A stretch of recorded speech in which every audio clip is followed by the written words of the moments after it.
Greetings and welcome back to room 303 in our chats with Emily. That's what we're calling our readings through the poetry of Emily Dickinson, contained in the Johnson edition. We turn now to poem 184, A Transport One Cannot Contain. Now I find that the two poems of 183, 184 do work rather nicely together. We have a poem of contrast here between the two stanzas. We've seen this a number of times already in our study.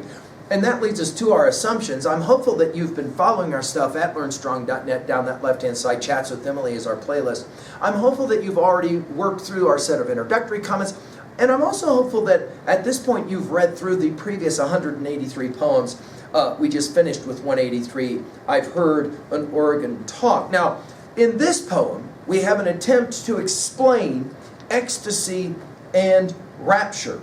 In some profound ways, and of course Emily could have never have read Freud, who was playing similar kinds of games. What is it that he talks about? The oceanic experience of civilization and its discontents. We've given lectures at learnstrong.net on Freud.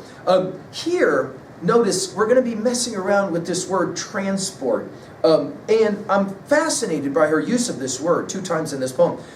You'll remember transport back to poem 27. In 28 poems, she plays this game of transport, the journey, the odyssey. And of course, she's speaking now not physically, but metaphysically.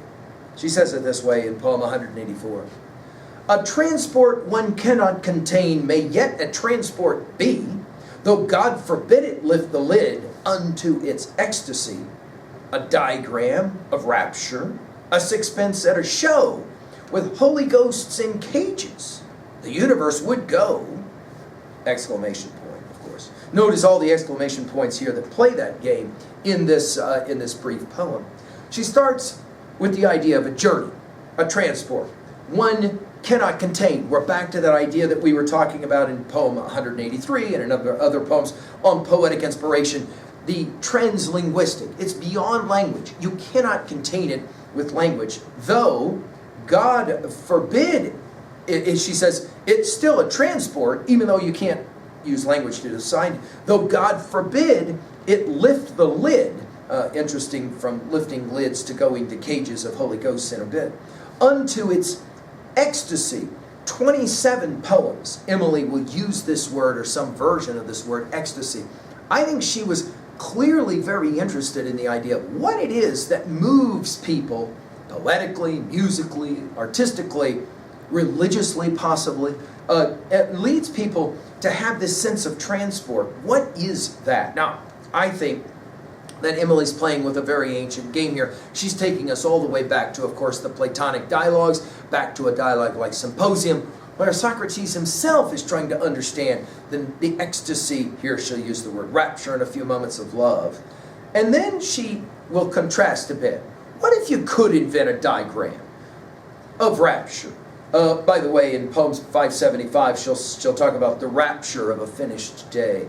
A diagram of rapture, a sixpence at a show. In other words, what if you could actually demonstrate what rapture and ecstasy actually look like with Holy Ghosts in cages? Now, to me, there are few lines as remarkable as that one. By the way, when we get to poem 413 and 817, she'll mention this idea of the Holy Ghost, the third of the Trinity, of course, the Father, the Son, and the Holy Spirit of the Holy Ghost. But notice here it's Holy Ghosts in cages.